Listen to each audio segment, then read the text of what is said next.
Hai semuanya, selamat datang di infokece.com. Semua yang kece ada di sini. Balik lagi di video selanjutnya. Banyak orang pasti mengakui kecerdasan Dr. Zakir Naik ketika menjawab berbagai pertanyaan yang diajukan peserta dakwahnya. Penjelasan yang argumentatif dan mudah dipahami tentang agama Islam banyak membuat pemeluk agama lain pun masuk Islam. Kebanyakan dari mereka masuk Islam setelah mengajukan pertanyaan yang sulit, usai Zakir Naik menyampaikan ceramah dan bisa dijawab dengan sangat logis dan diterima oleh para pendengarnya. Berikut 5 pertanyaan sulit yang diajukan ke Zakir Naik.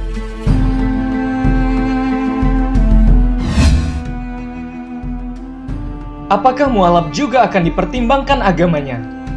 Dalam ceramah terbukanya di Bandung, Dr. Zakir Naik kembali mengislamkan audiensnya. Kali ini adalah gadis berkacamata bernama Novi setelah mengajukan pertanyaan perihal pemilihan jodoh wanita. Apakah sebagai mualaf nanti, dia berhak dipertimbangkan sebagai jodoh yang baik? Mengingat sebagai mualaf, pastinya ilmu agama yang ia miliki masih tergolong minim.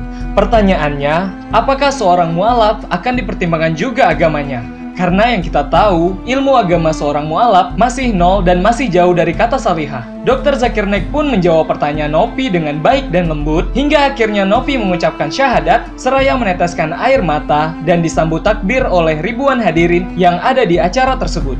Dan apabila Anda telah menerima Islam dan Anda baca lebih banyak, sebentar lagi Anda akan jauh lebih tinggi. Jadi apabila Anda menerima Islam dan mulai mempraktekannya, sholat, puasa, dan insya Allah mungkin akan ada banyak orang yang ingin menikahi Anda.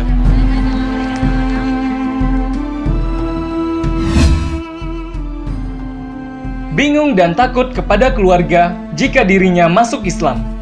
Apa jadinya jika keluarga Anda tidak sepakat dengan pilihan Anda untuk memeluk Islam? Lalu bagaimana jika diri Anda masih linglung juga dengan pilihan Islam Anda?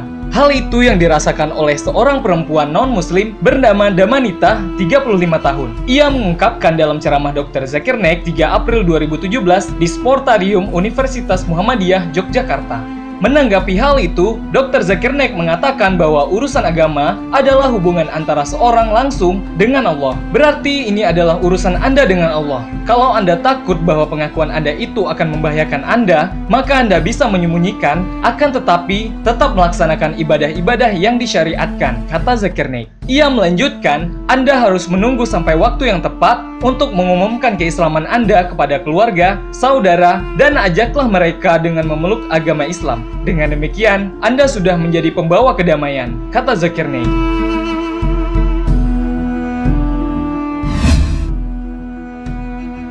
Mengenai siapa yang menciptakan Allah.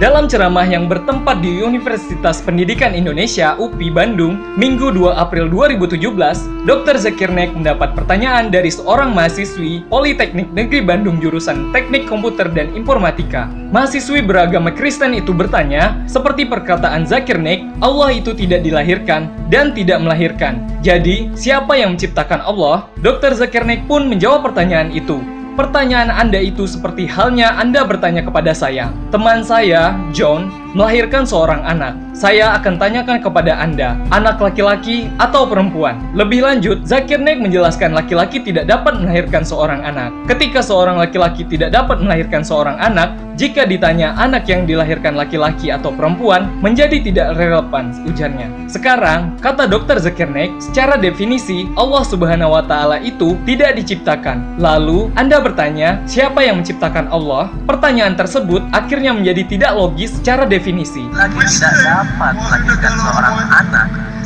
Jadi pertanyaan yang ditanyakan, apakah anak yang dilahirkan itu laki-laki atau perempuan, menjadi tidak relevan, menjadi tidak logis pertanyaan itu. Sekarang secara definisi Allah Subhanahu wa Ta'ala itu tidak diciptakan. Lalu Anda bertanya, siapa yang menciptakan Allah? Pertanyaan tersebut akhirnya menjadi tidak logis secara definisi.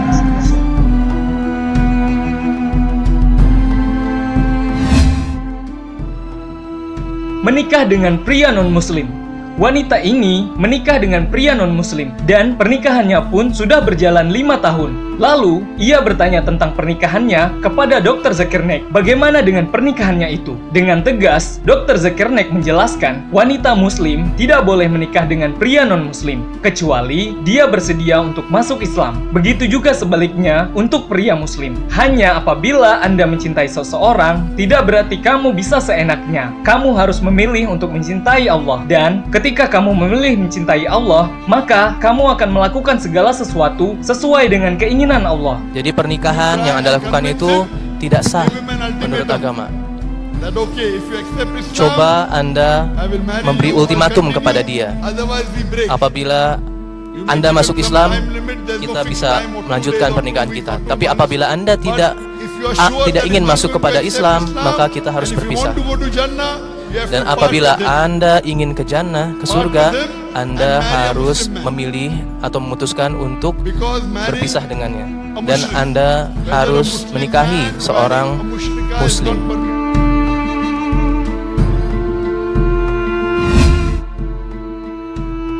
Pertanyaan soal memilih pemimpin.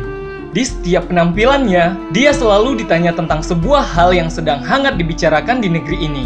Pemilihan pemimpin. Dalam kuliah umum Zakir Naik di Universitas Pendidikan Indonesia, UPI di Bandung, Minggu 2 April 2017, seorang peserta wanita bertanya kepada Dr. Zakir Naik soal memilih pemimpin non-muslim yang telah berjasa banyak dalam pembangunan kota, jalan, termasuk pembangunan masjid, dan tidak korupsi.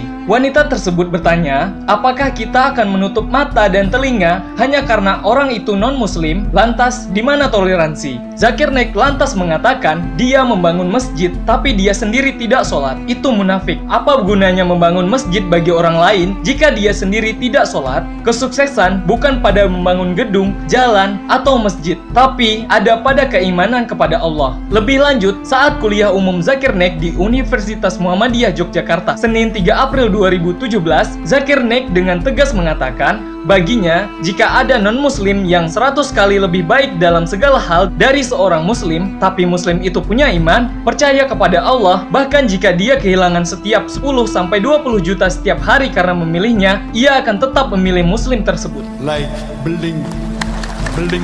Saya nyatakan kepada Anda bahwa seorang muslim tidak boleh memilih non-muslim. Walaupun dia membangun infrastruktur yang baik.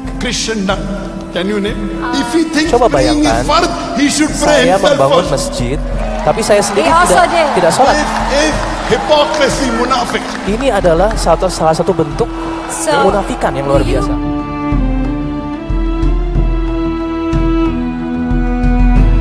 Bagaimana menurut kamu tentang sosok Dr. Zakir Naik? Sampaikan pendapatmu di kolom komentar. Dan kunjungi juga website kami ya. Terima kasih sudah menyempatkan waktu untuk menonton video kali ini. Don't forget to like and subscribe so you'll never miss the next video.